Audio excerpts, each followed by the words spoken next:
Mengapa di Indonesia sekitar 7 juta orang masih menganggur dan 700.000 diantaranya adalah lulusan sarjana?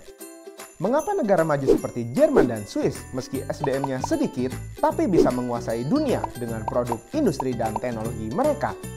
Mengapa sekitar separuh dari sarjana lulusan perguruan tinggi di Indonesia menganggur atau bekerja tidak sesuai dengan ilmu yang dipelajari di kampus? Padahal faktanya, industri di Indonesia menawarkan pekerjaan yang cukup banyak, apalagi bagi lulusan perguruan tinggi.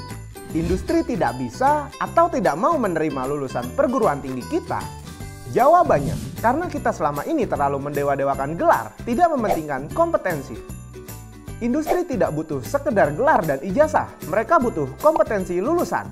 Inilah masalahnya, yang dibutuhkan industri yaitu kompetensi. Sedangkan yang disuplai lulusan yaitu ijazah, transkrip IPK, dan gelar. Kompetensi itu aku bisa apa, bukan aku sudah belajar apa, bukan pula gelarku apa. Jadi nggak klop kan antara kebutuhan dan suplai, tidak ketemu. Ingin tahu kompetensi? Bacalah KKNI. Yap, KKNI. Diterbitkan pada Januari tahun 2012 yang lalu dalam bentuk Peraturan Presiden tentang Kerangka Kualifikasi Nasional Indonesia atau disingkat KKNI. Apa sih KKNI? Apa hubungannya dengan kompetensi? Menurut Perpres nomor 8 tahun 2012 tentang KKNI, KKNI terdiri atas 9 jenjang yang dimulai dari tamatan pendidikan dasar, pendidikan menengah baik SMA maupun SMK, lulusan diploma 1 sampai diploma 3, dan S1 atau diploma 4, serta S2 dan S3. Sedangkan pendidikan profesi pada level 7, begitu pula dengan S2 terapan dan S3 terapan, yang merupakan kelanjutan studi lulusan D4 atau S1 terapan. Ada 3 jalur pendidikan, yaitu pertama, akademik, kedua, vokasi, serta ketiga, profesi. Ketiga jalur pendidikan tersebut diatur dan disetarakan level kompetensinya dari 1 hingga 9. Lalu kompetensi itu konkretnya apa sih?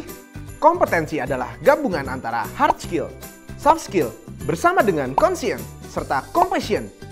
Inilah konsep karakter lulusan serta visi dan misi ATMI Surakarta. Kalau mau mudah cari kerja, sebaiknya kuliah di program sarjana atau di program diploma.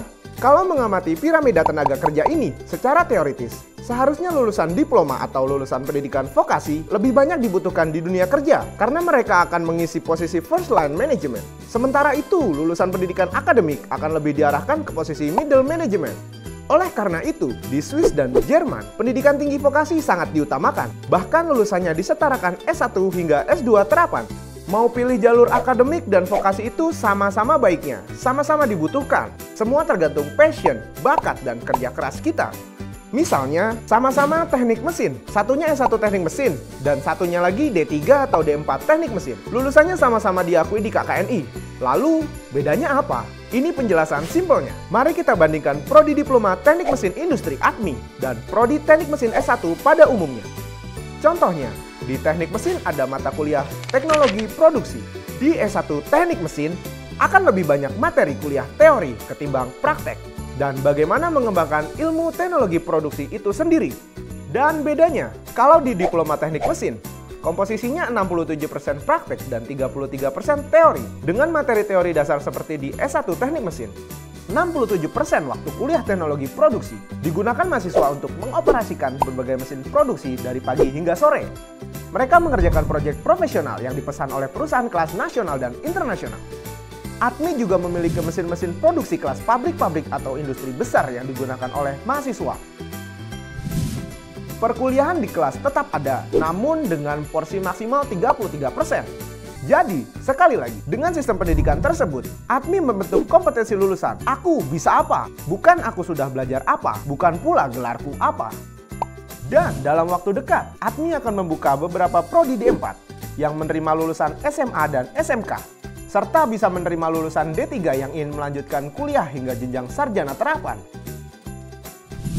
Model pendidikan di ATMI ini telah dimulai sejak tahun 60-an, alias sebagai pionir pendidikan tinggi vokasi di Indonesia yang menghasilkan keahlian lulusan di bidang manufaktur, tool design, quality, process engineer, automation, PLC, Kesimpulannya, lebih mudah mana mencari kerja? Lulusan vokasi atau lulusan jalur akademik? Sekali lagi, dua-duanya punya peluang di dunia kerja. Asalkan lulusannya menjawab kebutuhan kompetensi yang dibutuhkan oleh dunia kerja.